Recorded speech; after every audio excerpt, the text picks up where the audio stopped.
Welcome and thanks so much for joining. We're going to give it just a couple more minutes to enable everyone to tune in, and then we'll get underway.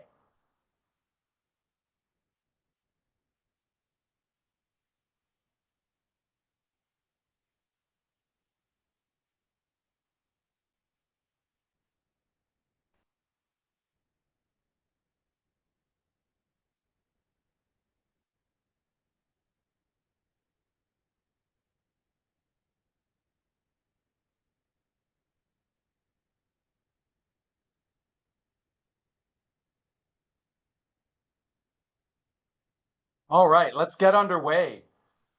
Welcome everyone to another edition of our Secretary Speaker Series. Big thanks for joining. And happy Black History Month. We're really excited to have you join. If this is the first time you've been part of one of these conversations, welcome. And if you've tuned into one of our dialogues before, welcome back.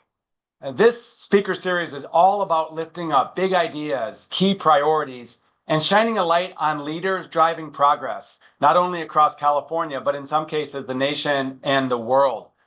And so we're really excited to bring together today a remarkable set of leaders to help us celebrate Black History Month. I want to share a couple things about our conversation that will maximize the value for you today. Thanks to my colleague Geeta Chandra, who's responsible for organizing these discussions, she'll be staffing the chat function of the platform. So as we introduce our panelists, she'll share more information about them and their organizations. And then as we talk about different things that are happening across California, information, she'll be providing interesting links that you can click on and use. There's also a Q&A button at the bottom of your screen. So at any point during our conversation, if you want to ask a question or share an observation or a comment, simply click on the Q&A and send that our way. We'll see that on the panel, and some of those questions we'll be able to respond to directly that everyone can see. And some of those questions I'll bring into the conversation after we introduce everybody individually and come back together as a group. We are recording this discussion as we always do. So starting tomorrow on our state agency website, there'll be a recording of the speaker series, as well as a copy of all of the information provided in the chat function. So please feel free to share that with others if you're so inclined. So in California, certainly in our agency and the Newsom administration, we are really excited and proud to support and celebrate the diverse cultures that make us American. And so across our agency, we throughout the year celebrate our diversity really in a way that brings us together and makes us stronger. And so, of course, today in this month, we're celebrating Black history. And I want to bring up a slide, if I could, just to share with you all that's been happening across our agency over the last month. Thanks to a remarkable planning committee across 26 departments in our agency, we've had in-person events at state parks, virtual career panels, and about everything in between. And we do this every February as a way to bring ourselves together, to educate and inspire ourselves and each other. And this speaker series is one of the last events happening this month. So if you've been able to participate, big thanks and a special thanks to our planning committee for all that they've done. So today we're going to talk to 4 unique leaders in the conservation movement, Black leaders in the conservation movement, about the work that they do, their experiences and the arc of their story and their path to leadership, identifying and talking about obstacles they overcame and lessons that carry them forward. So I'm very excited. Actually, this is one of my favorite annual discussions because I learned so much about leaders and also the work happening across the state.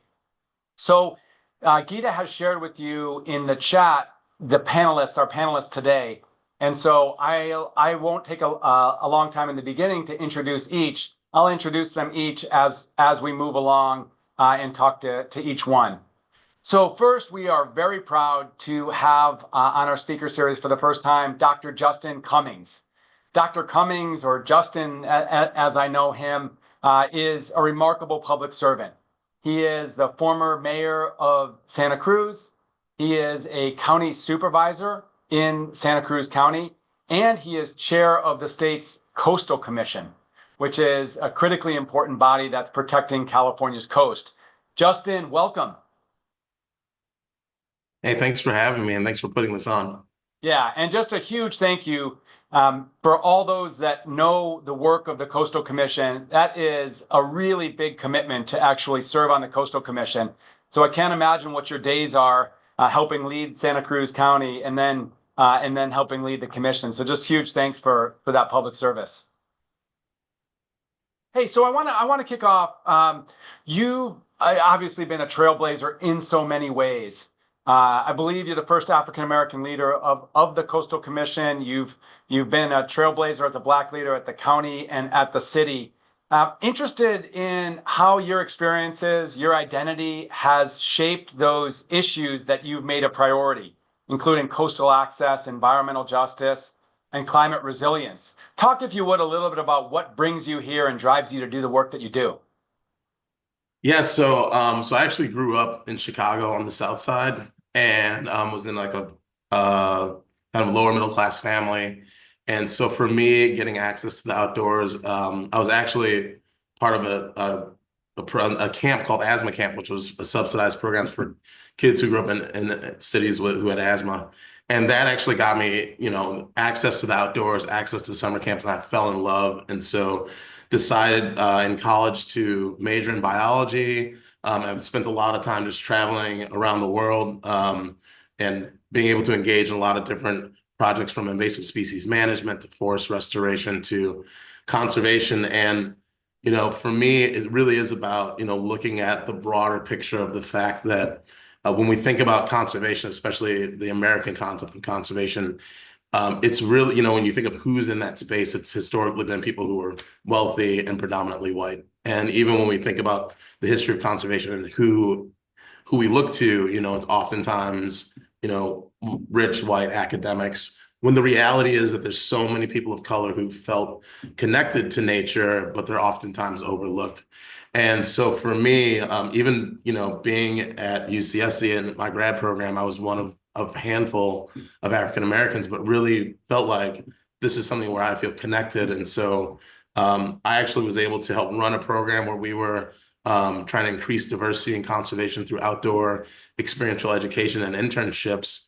And, from introducing those students and bringing those students in and helping to mentor them, like 80% of those students went into conservation. And so I think that as we see the demographics of our country kind of shift as they're moving more towards having a growing population of people of color, for conservation to be effective, those people have to see themselves in those spaces. And so that's why it's so critical that we're making space for people who historically haven't seen themselves in conservation being a part of it.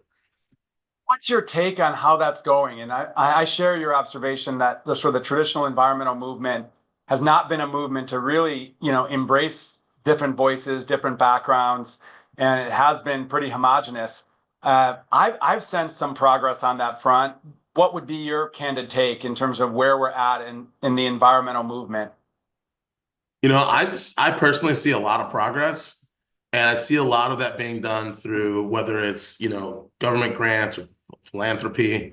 But, when I was growing up, there weren't groups called Outdoor Afro or, Latino Outdoor. There weren't these groups who really focused on trying to get people from underserved groups into the outdoors. And there was less effort on, really trying to fund diversity. And what we see now is that, there's a lot more, you see higher profiles of like African American birders, African Americans who are into like marine protection or divers. And so I think that by raising those profiles of the people who are doing that work, it really helps young people in particular see themselves in those positions. Because if everything they see is someone who doesn't look like them, then they don't feel that that space is something where they belong.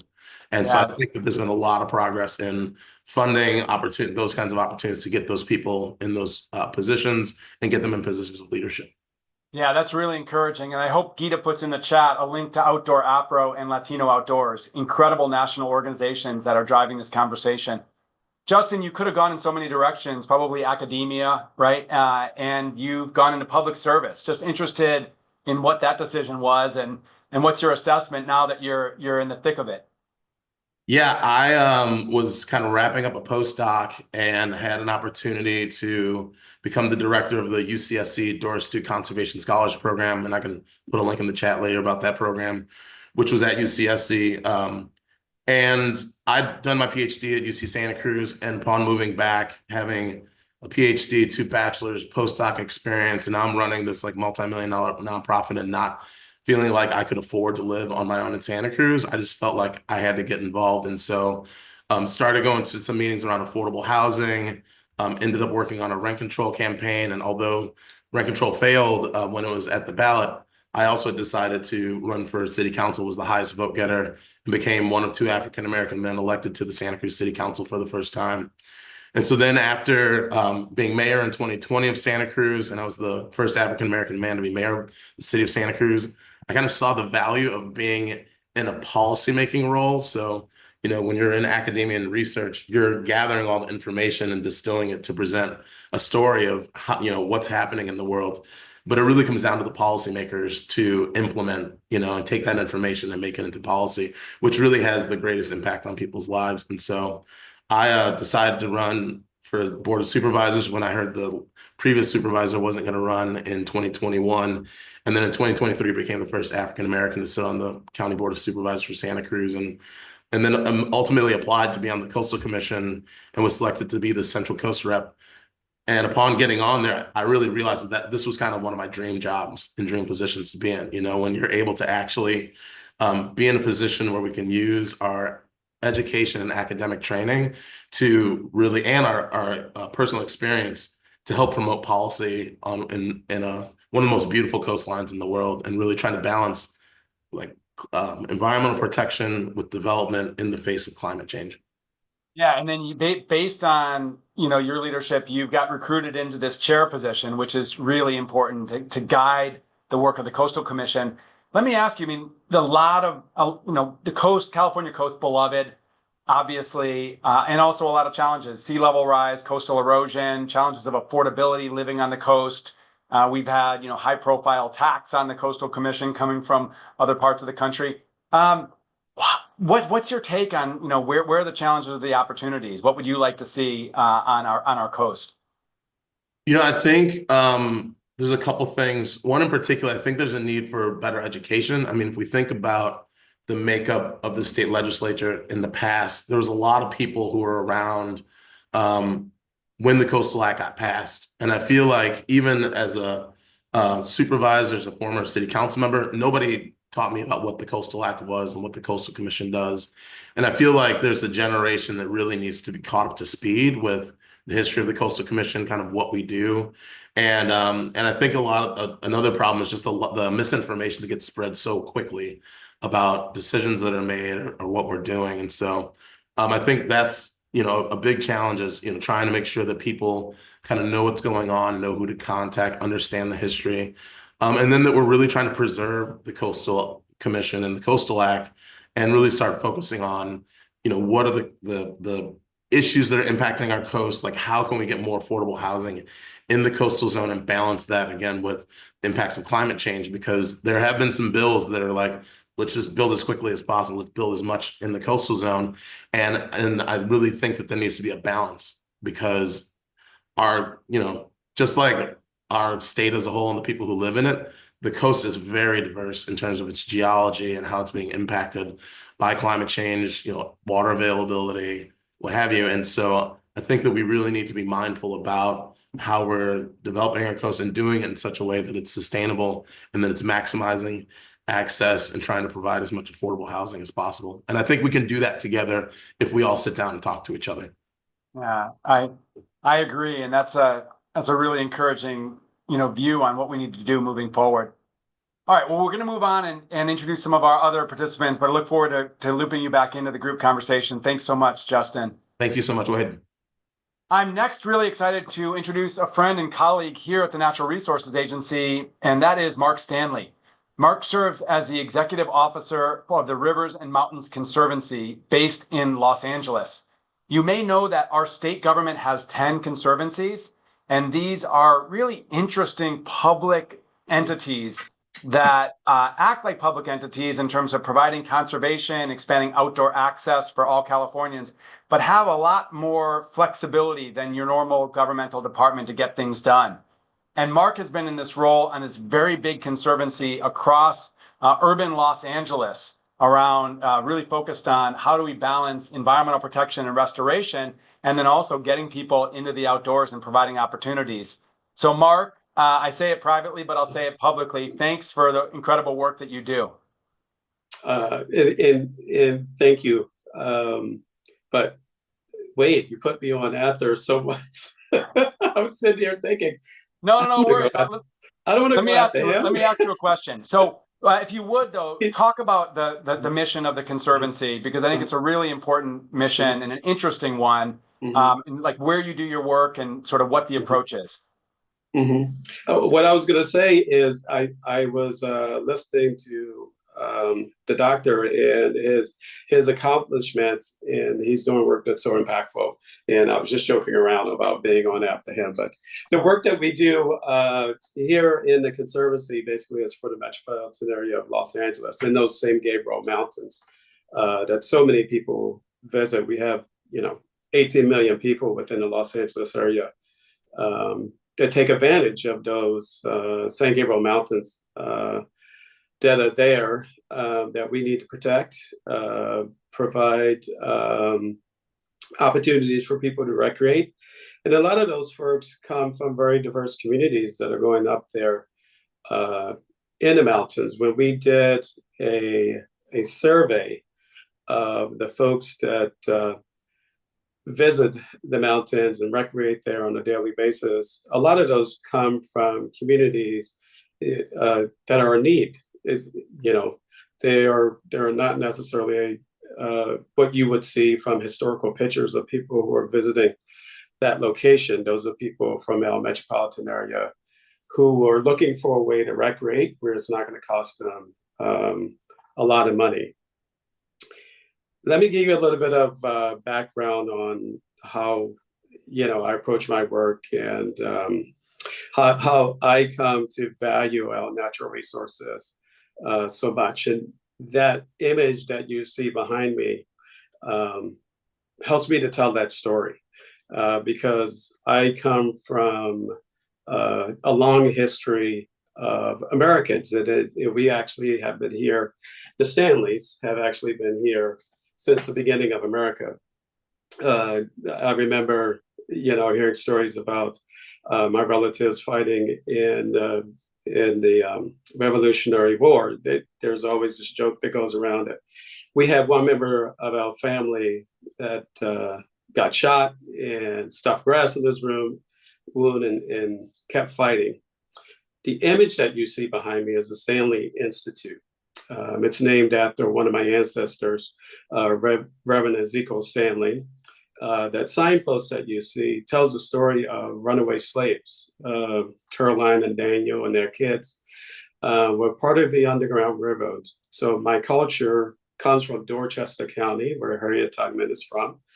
And my folks who were part of the Underground Railroad, of course, not all of the family had the opportunity to leave and escape tyranny, this dystopian that they were a part of. And the relatives that I recall are the ones who stayed there in Dorchester County, near Blackwater Refuge. And every time I go back, it reminds me of how our natural environment in the forests provided refuge for my family.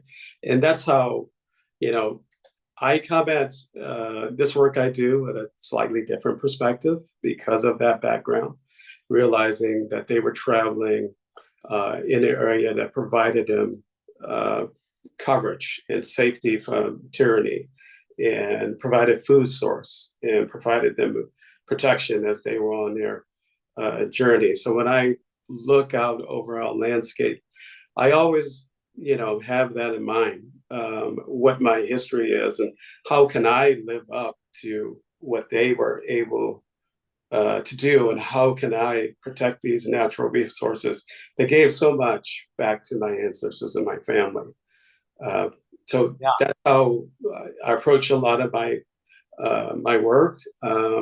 Uniquely in Dorchester County, we have Blackwater Refuge, which is like 20,000 acres, tidal marsh and locali trees. It's just a fascinating area for me to go back and look over that and just reflect and bring calmness into my world and realizing that I'm a part of helping to protect those types of lands. That's incredible. What a generational legacy for freedom and civil rights and justice.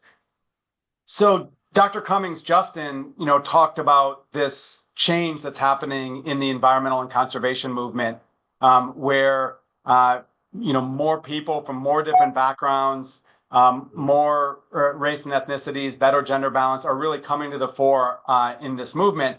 I'm interested, given this legacy and your commitment to your family's legacy, why do you do this work across, within the Conservancy? And what do you think we should know in California, whether we're state workers in a state agency doing this work or people that care about the environment? How do we build the legacy, your family's legacy, into the work?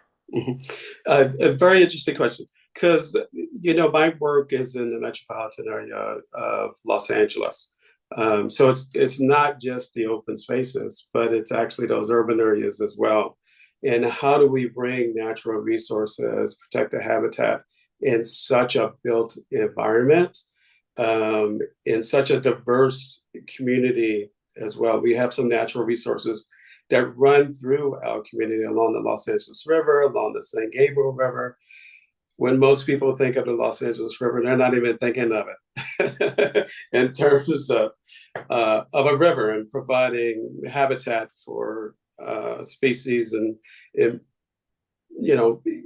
area that is very biologically diverse from its headwaters until it spills out to the ocean in Long Beach, that 51-mile corridor, and then we have the San Gabriel River.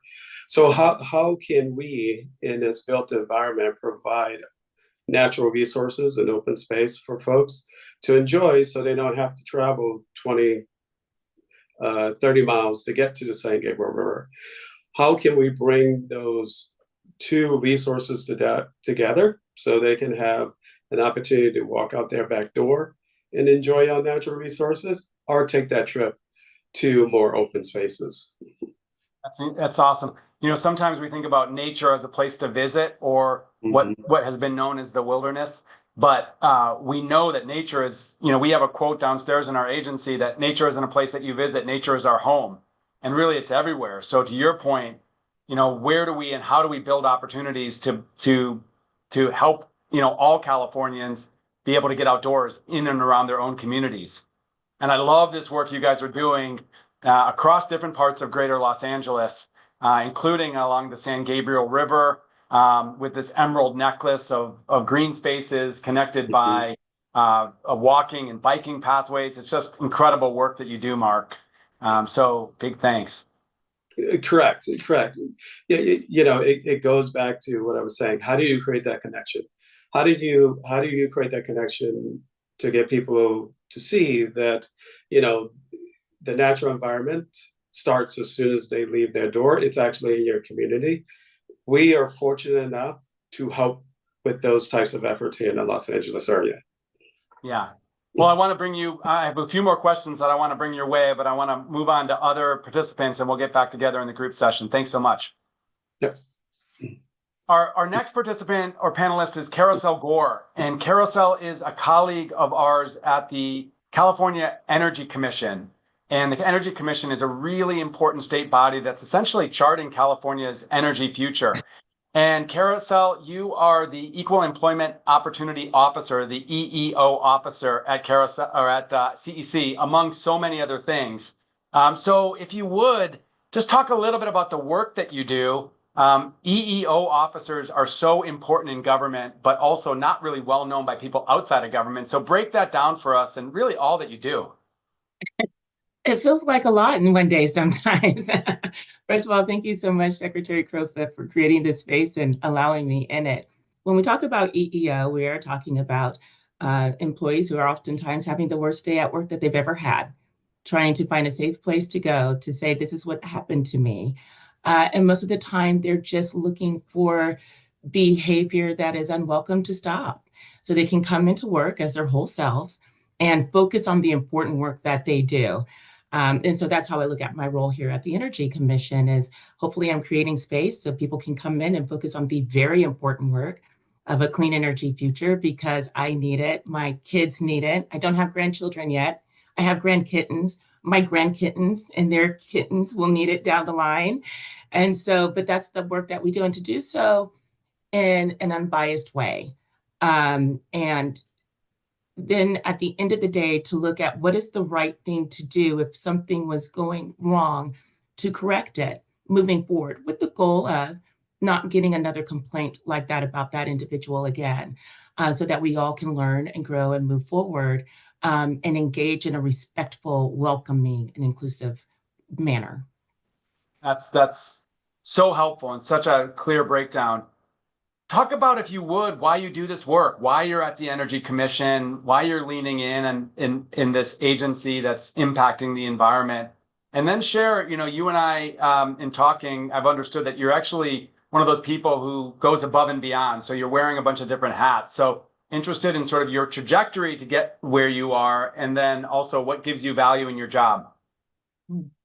My inspiration was both the impact of my family and the world around me. To be honest, my grandfather was the local civil rights leader who marched with Dr. King.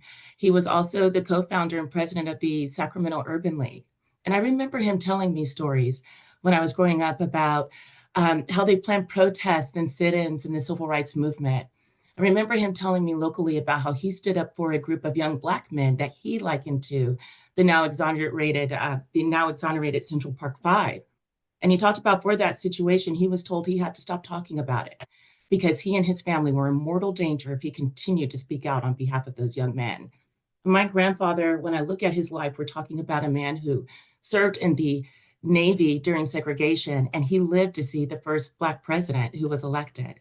And then I look at my mother, and she was part of one of the first graduating classes for a local high school here in Sacramento.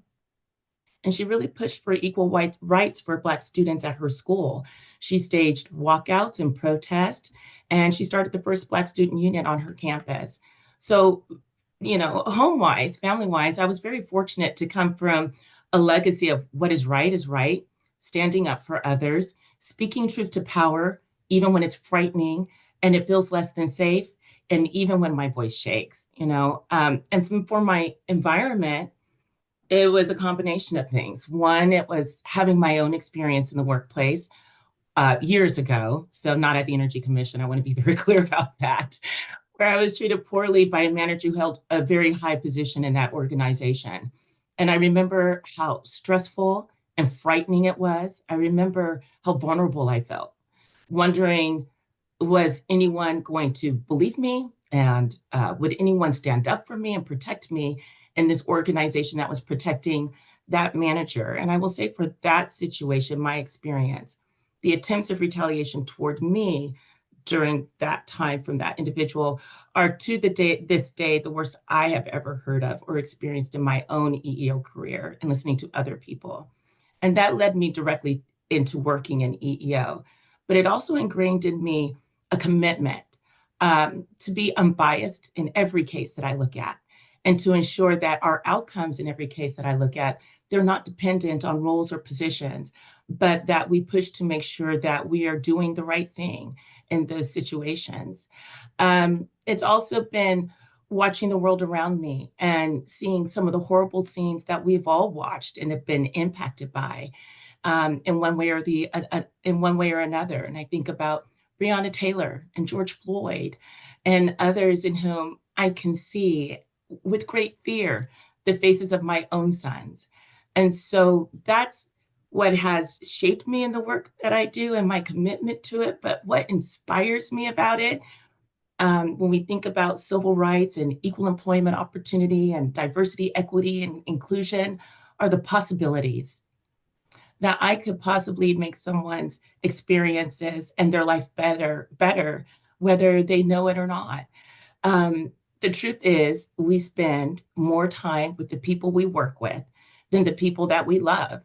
And who wants to do that in a place where they feel disrespected, treated as less, or othered? And that's why this work is so necessary and why I am so committed to it. I can be the voice to or for and to the experiences of other people, whether they look like me or not, to educate others, to foster a culture of equity and inclusion, but so much more than that, of empathy and acceptance and welcome. And I do this in the hope that in some small way, I'm making a difference so that the little Black girl who wants to bring a clean energy future to the world and her community has every equitable chance to do that through education and job opportunities. And so that those of various ability statuses have the opportunity to work and to work with dignity and earn employment benefits. And these things translate directly into the work that we do under the CNRA umbrella, right? Looking at the work that we do at the Energy Commission as a global leader in the energy field, we bring an equity lens to the work that we're doing for a clean energy future. And that is so important because when we look at the environment, we have to look into and consider the historical impacts of policies such as redlining, and then take deliberate steps to include historically disenfranchised communities and community groups. And so the work that we do at the Energy Commission has deliberately included low-income communities for clean energy infrastructure, supporting a diverse workforce for future energy-related jobs, building relationships with the California Native American communities, and increasing language access. And I love that in my role, I get to assist and partner on those things. And so I like to think of it as I'm decreasing my carbon footprint while I'm also increasing my heart footprint, if that makes sense. Amazing.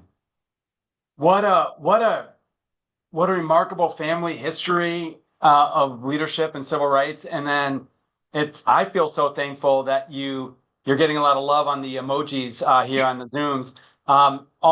That you've now taken that energy and passion and insight and applied it within our agency. Feel very thankful to you.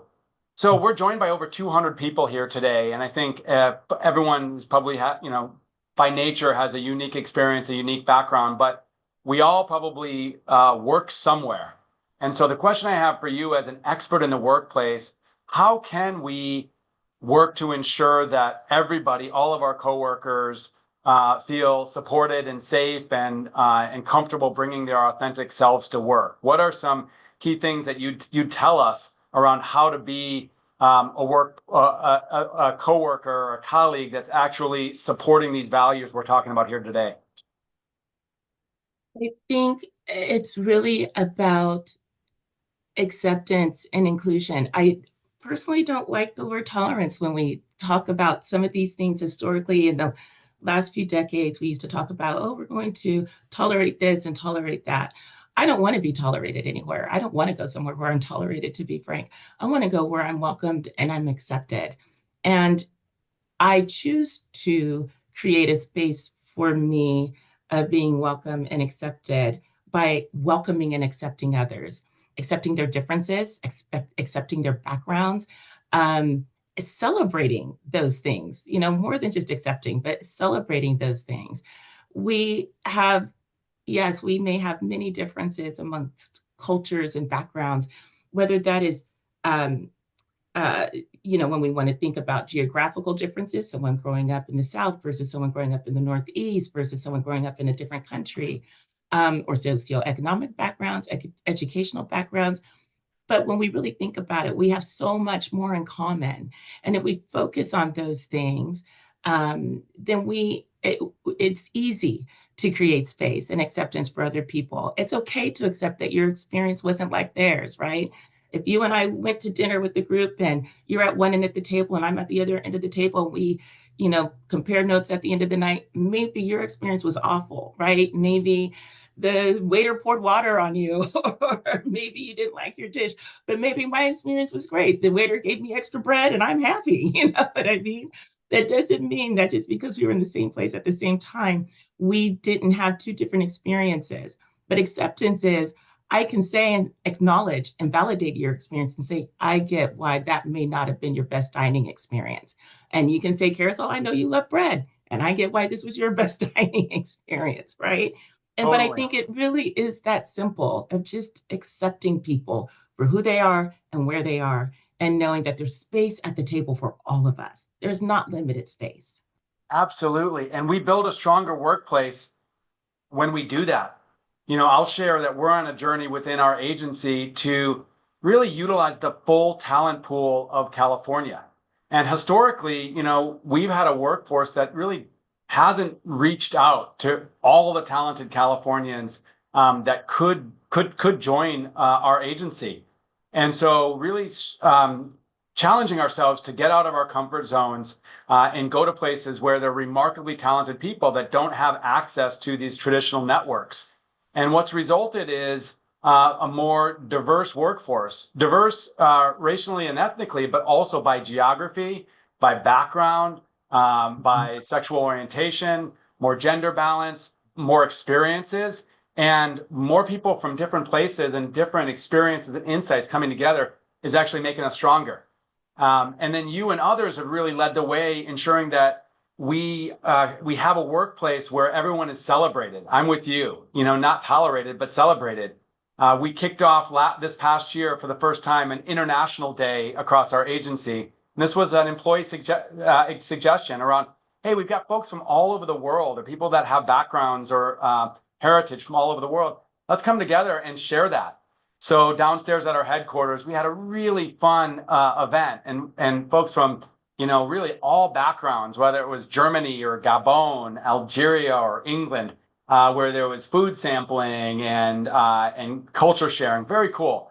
And so I'll say there's a lot more work to do, but thanks, Carousel, to you and so many others, we're really working to ensure that workplace is a workplace that everyone can feel supported and celebrated in. Yeah. So I'm going to introduce our last panelist, and certainly last but not least is Doria Robinson. And Doria is the director of Urban Tilth.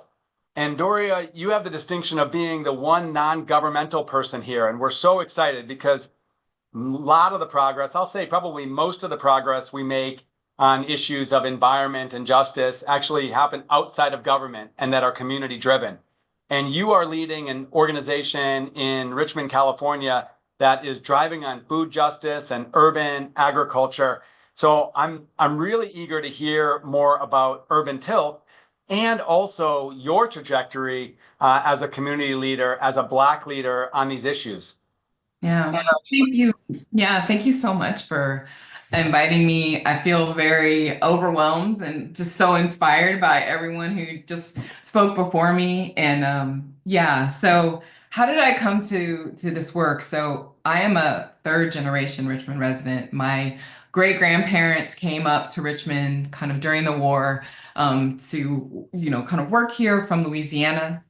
They came up with 17 families from rural Louisiana and all kind of migrated together. And my grandfather was a minister and started a church here. And I grew up in that church, in this large church family. We had many, many mothers, many moms across the neighborhood. I grew up in a very inner city area of Richmond called the Iron Triangle, literally because it's kind of blocked in by railroad tracks in all directions and the refinery and whatnot. And it was, kind of intense experience growing up there, especially during the 80s. It's the war on drugs, drive-by shootings. It's a very intense area. So I grew up in that environment, but my church family, who were very rural people, they were just so very they were very forward thinking. And they pooled their money together when they got here and they helped do things like purchase land together, build each other's houses, build a church. And they also purchased a ranch, so 380-acre ranch in Fairfield, California. So grew up between this very urban experience, and then weekends at the ranch, riding horses, learning how to, raise cattle and grow food and work on the farm and everything and repair the windmill. And this was all Black families running this land collectively together. It's a very kind of different experience. I always felt like it was like kind of culture shock moving between the two, but I didn't really understand what it was teaching me until I started to grow up and get more further into the world and realize that it was really unusual to have this experience. And, and also, when one of the other speakers, Dr. Cummings, was speaking, he talked about the impact of summer camp and expanding, the world view of what could be possible. And I also had that experience with Camp Mendocino as a camp that Boys Club would send you to. And during that, I really had some fundamental experiences hiking and working at Nature Trail with a man called Jose, who just opened up the world of animals and, nature and identifying birds. That was a big thing. You would go and whisper birds in the ear of Jose if you could recognize them. And it just kind of fell in love with the natural world in a way that was enriching and healing from all of the kind of traumatic experiences of growing up in the Iron Triangle in my neighborhood, losing so many of my friends to gun violence. And I just kind of leaned into it through college. I went to a college that had a farm, worked on that farm, and kind of the winds kept blowing me in that direction until I ended up doing work post-college with watershed restoration and daylighting of creeks with the watershed project and Urban Creeks Council in East Oakland, another urban community. And I just started to kind of form this idea that there is this mission that had to be kind of making it possible for people to experience and see nature everywhere.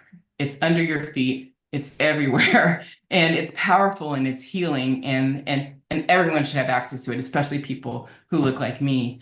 And so from the watershed restoration work, I got introduced to people right in Richmond, where I still live today, in my neighborhood where I grew up, who were like, we have all these vacant lots and we have all these kids who don't have, meaningful work and opportunities to learn and to have jobs and whatnot. Let's put them together and let's grow food.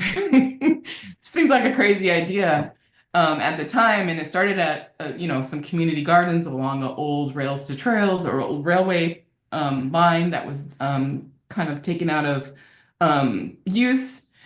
And today it is 7 different sites growing food for 600 families a week, fresh, healthy food, including our now 10-acre urban farm here in unincorporated North Richmond.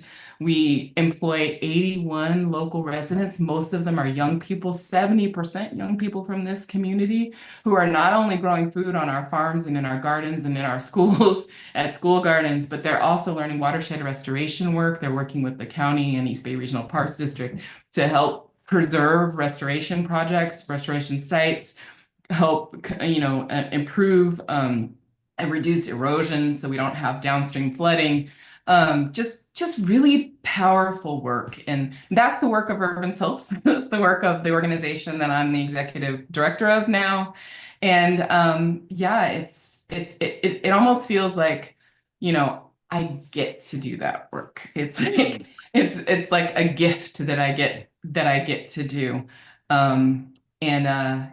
Really proud That's of incredible. her. I think I haven't had a chance to learn your personal story. First of all, remarkable story of resilience of your families, of your generations before you actually coming and together up to the Bay Area. Mhm. I would imagine that a lot of people are really interested in your organization and what you've been able to accomplish. And I'm glad that Geeta has provided the link so people can learn more about this. How can we all, whether we're in government or not in government, support community-based organizations like yours particularly driving on, food justice, economic and racial justice, in poorer communities that have, been suffered the burdens of a lot of our environmental impacts. What would you ask us to do? Well, the first thing is learn who those organizations are and get involved. Go out, volunteer, talk to people. A lot of the organizations like Urban Tilt that exist all across the nation are really an experiential thing. If you go and actually, be in community with the people there, you will get so much more from there. Usually more happening than just growing food, right?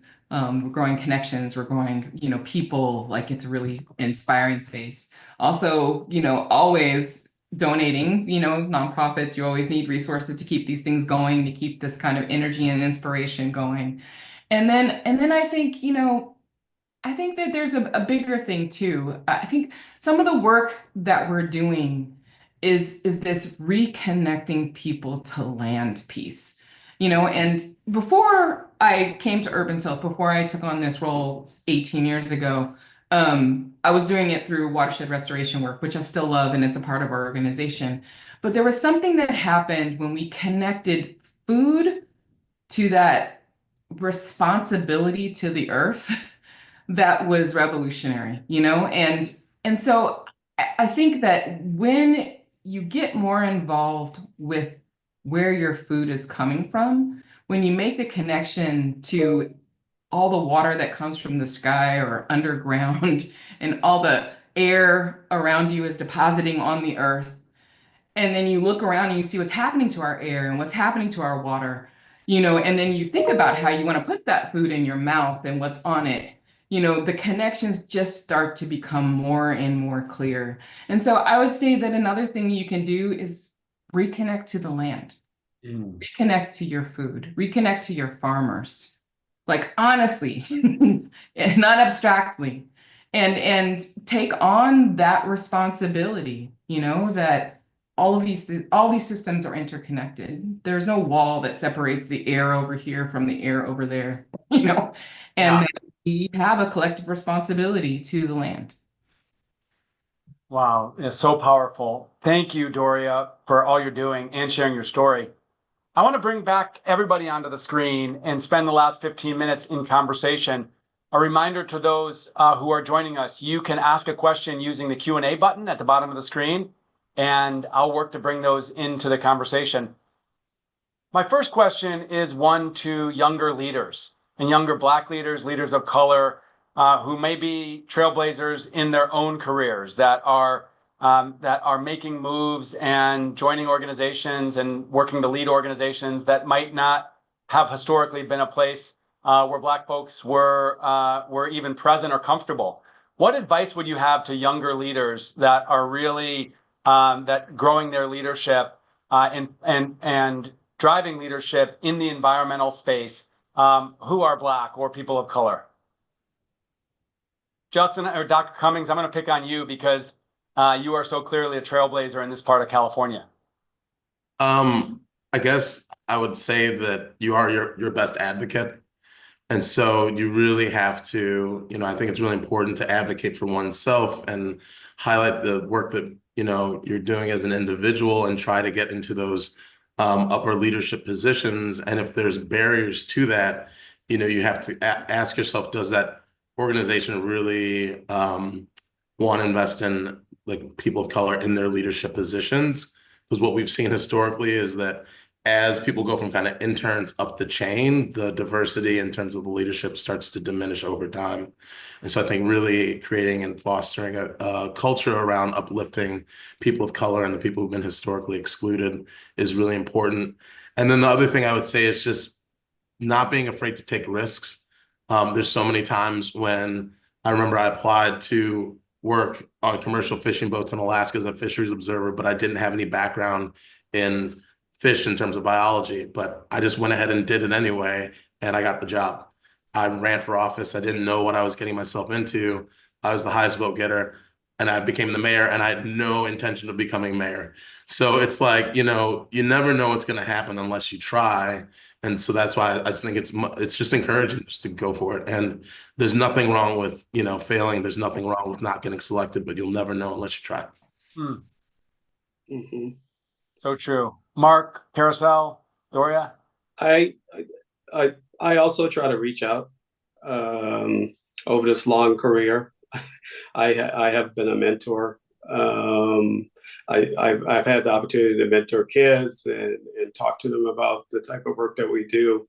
You don't find a lot of Black people in this field, and I know as a leader that I need to reach out to them because I don't see a lot of us, and a lot of times they don't completely understand what we do, particularly when we talk about land and resources and things like that. It's a little bit foreign to them. So I've taken the opportunity to reach out and join organizations that allow me to do that. Thank you for that. If I can, Might jump in really quick if I could. It's really, it's kind of, you know, so 2 years ago, I went down the road of running for office as well and became a city council person in Richmond. In the district that I grew up in, it's the first time we've ever had district representation ever for this particular part of the community. And on taking on this role, I realized that it was just so important throughout my life that whenever you have an opportunity to do something, to do it to the best of your ability, because you never know when that thing will be helpful somewhere down the road. And, you know, and so just fully immerse yourself, learn everything you can, because as you grow and advance, you'll have other opportunities, and all these things become, you know, our tools in your toolbox. Hmm. and if I could add, I would say, um, it's okay to toot our own horns. You know what I mean? We have worked hard to get where we are, to gain the experiences and the accomplishments that we have had. And I think sometimes, particularly as women, you know, there's this sense that we need to kind of downplay that, and to be viewed as less aggressive, right? And all of the microaggressions that we face as women. But we've worked hard to get here. Our families worked hard to set us up to get here. We stand on the shoulders of greatness. We didn't just walk in the door yesterday without qualification and experience and education to do the things that we did. So be confident in that, give voice to that, and feel confident to give voice to what your experiences are. Because by doing so, you can create a better space for the next person who's coming behind you, right? We all know that as we move forward and we have had trailblazers in front of us, and we're trying to trail that blaze even further, that we're doing it for those who come behind us. So I think it's important to talk about what is, you know, when asked, to be honest about what is your experience as a Latino woman in this organization, you know, or an Asian man in this position, or a person who is disabled, or a person who is Black, you know, to give so that, so hopefully it can create space for others. So there's greater acceptance and welcoming moving forward. Because what I know is we can work all day long to recruit a diverse workforce, but we are not going to keep them where they are not welcome. And we are the most diverse state in the union by many factors. And it is good business practice for this state to have a diverse workforce. It is good, smart business for the state of California to do that. So be that what I call an upstander for those who are coming behind you, because we stand on the shoulders of greatness, and others need to stand on our shoulders moving forward. So very powerful. Thank you all for the answer to that question. I think I have time for one more question. And, you know, we talk a lot about resilience, and especially on climate change, you know, climate resilience. How do we adapt and stay strong despite all of these climate changes? And when I reflect on the family histories we've heard you share today, I just reflect on how resilient Black Americans have been throughout American history. And I want to ask you a question about resilience. You know, 2025 has been quite a lot to take in already. And I'm just interested in personal resilience. As Black leaders in the conservation space, you know, you've navigated experiences and challenges that many of us haven't. and yet you are where you are because, I presume you've become and you're able to demonstrate a lot of resilience. So what's your, how it's kind of maybe a tough question to answer, but how do you reflect on your own resilience, or what would you share with others that could inspire us to maintain resilience in our own lives?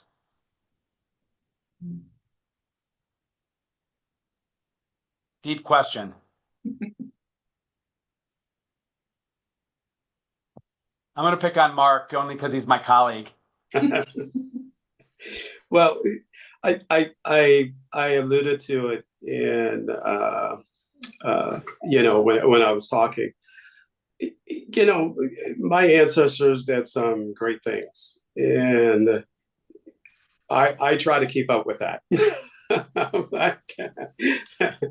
It's important, I think, for us to show that we're as good as anyone else, and we're this is a very interesting time, 2025, because we're now being hit with things that we thought were long past us, right? That this whole question of DEI, are we getting the best in the talented? Well, if we're looking for the best in the talented, you would include everyone, right? The best of the talented comes from all of us, no matter what race you are, no matter what ethnicity you are. But I think as Black Americans, we feel that a lot. And I think we have learned to be resilient throughout our lifetime, because we will bump against that challenge on occasion. As you work through your career, people are always questioning whether you're actually good enough to do this work. That's just something that I think is in all of us. So we've learned to be resilient through our experiences. If I can add, with a level of honesty for myself, it's a resilience we shouldn't have had to build, to be frank. And it can oftentimes be exhausting. And it is often overlooked, dismissed, and not acknowledged and not understood. And I think for me and for others that are friends of mine, I won't speak for everyone on the panel, I wouldn't dare, they're all smarter than me, okay? Because if I could not go to the grocery store, I would starve. So, but I will say, it is sometimes finding that safe space where you are heard and understood and validated, where you can talk about your experiences and do so openly, where you can be vulnerable and say, I can't believe we're questioning our civil rights right now. I can't believe that we are hearing terms like DEI thrown around as though they're slurs. And I can't believe I'm still having to tell my daughter that as a Black woman, you have to work twice as hard and you don't get to make half the mistakes. And it's exhausting, but it's okay to be exhausted. I guess it would be, for me, taking the break. It's okay to unplug, stop watching the news sometimes, go wine tasting, go to the rivers, the parks, right? Get out into nature, ground yourself, spend time with people who see you and appreciate you for who you are, and create that space for other people, because that feeds you too. And know that you don't have to do it all. We don't have to do it all every day. It's okay to step back and just take some time for ourselves to recharge and fill our own cup before we have to charge back into what can sometimes seem a battle one more time. And so, I want to also acknowledge that I know there's so many other communities that have had to have that resilience. And for all of us, we're in it together and we will get through it. As my chair David Hochschild said, we're going to get through this together. We're not doing it by ourselves. And I think sometimes that's important. I'm sorry, I spoke way too long. No, I mean, thank you for your honesty and your candor. And I know it's probably really impactful for all of those who are joining us as well. Doria, Justin, any final words? We're almost at the hour here, so let me give you an opportunity to share final words. Just a quick thought, and as I was listening, just to say that I agree with everything that Carousel just said. Just that kindness to yourself, the exhaustion, all the things, but also just to want to put it out there that I really believe that the natural world, the world that we're trying to conserve, we're trying to hold close, has so many lessons if you actually go out and engage. And deep metaphors, if you just get on a rafting trip, go on a rafting trip, gonna get out into the soil, put your hands in the dirt, talk to somebody who knows something about these things, or even just experience it for yourself, the lessons will just start coming out, and those lessons will feed your soul. And when you get dark, when it gets dark, when we're in this dark moment, you have these spaces, you have the animals and the beings that inhabit those spaces that can help feed your soul and bring you and strengthen you to keep going. So what a beautiful way to bring the conversation full circle. All right, Justin, you gotta finish this off here. Yeah, I guess the last thing, I mean, I think that collectively we have a goal, which is, to continue to protect our environment, to protect our communities. And I think it's just really important now that we really come together and we build communities to do that, so that as we're trying to, push back and we're trying to protect what we all love here in California and our diversity and our communities, that we do take the space to take a break, and we know that somebody's going to be there to help continue that effort. And then we step in when we need to, and we leverage our networks to be able to, really build a strong coalition, because I think now more than ever, we're going to need to come together, and that coalition is what's going to keep us together. So well put. We are stronger together. We will remain stronger together. As Carousel says, we will make it through this together. Huge thanks to you all for all that you're doing, for being willing to share your history, to be so honest about the challenges you face as Black leaders in the environmental movement, and for inspiring us. I know that of the 200 people here, I imagine everyone was inspired by the discussion here, if the emojis are any indication. So huge thanks. For everyone that's joining, I want to share just a couple final words. First of all, our celebration of our diversity continues next month with Women's History. This is a great opportunity to dig in on a lot of exciting events, including another speaker series like this. So Geeta shared in the chat where you can find more information on that. And then lastly, if you have any suggestions or questions or follow-ups on today's discussion, or recommendations about other topics for discussion in the future, please hit us up at secretarysuggestions@resources.ca.gov. Big thanks for joining us here today. Happy Black History Month.